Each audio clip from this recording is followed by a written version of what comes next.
BJP నేత సోము వీర్రాజు మాట్లాడుతున్నారు. ఇప్పుడు లైవ్ చూద్దాం. వాళ్ళ నాన్నగారు నేను ఏఆర్కే హాస్పిటల్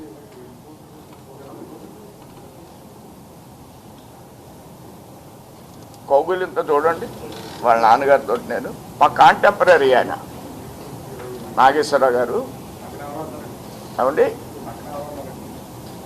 భరత్ గారు నాన్నగారు నాగేశ్వరరావు గారు.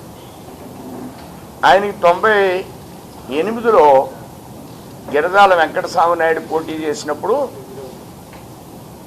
భరత్లాగా మొన్న ఎంపీ అయ్యాడు కదా, 14 ఎప్పుడు అయ్యాడు,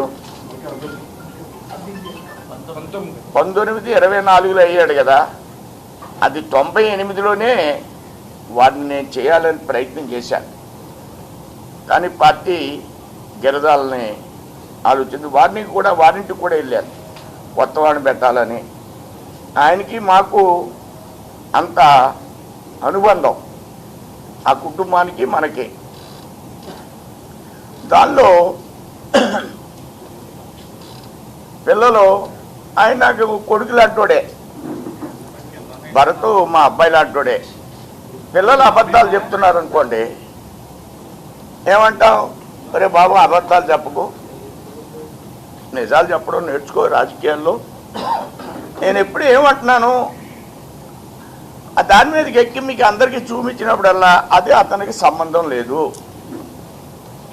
ఆ ఫ్లైఓవర్కి అతనికి సంబంధం లేదు. ఫ్లైఓవరు నేషనల్ వాజ్పేయి గారు వచ్చినప్పటి నుంచి మా పాలసీలో ఒక పార్ట్. అది వాజ్పేయి గారు వచ్చినప్పటి నుంచి కూడా నేషనల్ హైవేస్ వేస్తున్నాం, దాని మీద ఫ్లైఓవర్లు కడుతున్నాం. ఈ ఫ్లైఓవర్లు కడుతున్న సందర్భంలో అది ఏ ప్రభుత్వం ఉన్నా, తెలుగుదేశం ఉంది. ఈ తెలుగుదేశం ఉన్నప్పుడు 14, 19 మేము వాళ్ళు మిత్రపక్షం అని కాదు, బుచ్చి చౌదరి గారు, మురళీమోహన్ గారు ఎంపీలు వారిద్దరు అడిగారు ఏమని, ఈ ఫ్లైఓవర్ కావాలని.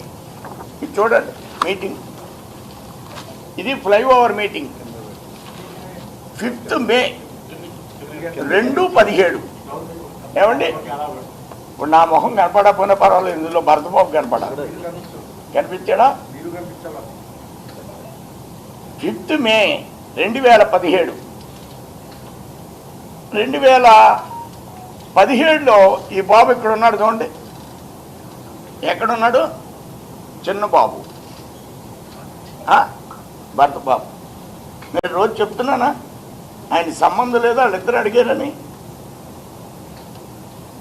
మరి నాది అంటే ఎలాగా? ఆ ఫ్లోలో అడుగుందా అన్నానంతే, టక్కన కాదు.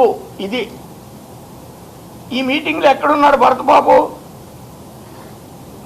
ఎందుకు వచ్చాడు అక్కడికి అని భరతబాబుని మీరు అడగండి, నేను చెప్పను. అర్థమైందా? చెప్పేది ఏంటంటే అన్నీ గ్రౌండ్ టైంలో వెనక్కిపోయిందని మళ్ళీ నేను తీసుకొచ్చాను. దానికి కూడా నేను చెప్తాను. దానికి వీర్రాజు గారు సాక్ష్యం, గడ్కరీ గారు వీర్రాజు గారు మరి ఎందుకు రీఓపెనింగ్ వచ్చారు. నేను చెప్తానండి. It is a continuous process, any develop.